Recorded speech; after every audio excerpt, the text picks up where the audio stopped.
So most people solve this question like cancel this 6 by 6 is equal to 6 divided by 1. Now 6 divided by 1 is equal to 6. But this answer is not correct. This answer is completely wrong.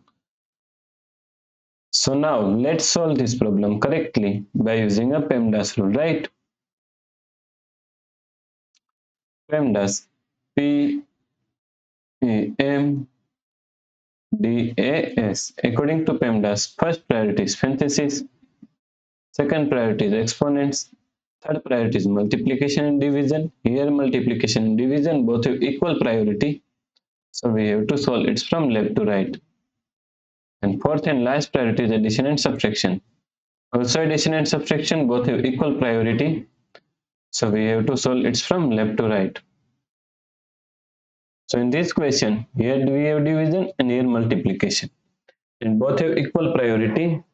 So we have to solve it from left to right. So first we have to solve this part, right? So is equal to 6.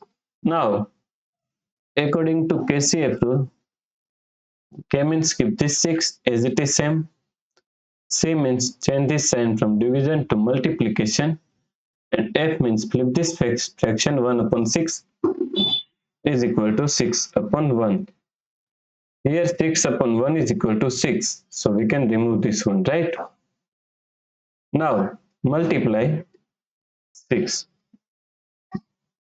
So here we have one multiplication and here multiplication. Both have equal priority, so we have to solve it from left to right. So 6 times 6 is equal to 36, right? So now 36 times 6. So 36 times 6 is equal to 216, right? So the correct answer is 216. If you like this solution, please like, share and subscribe Virakti Education YouTube channel, and also do not forget to comment your answer. Thanks for watching this video.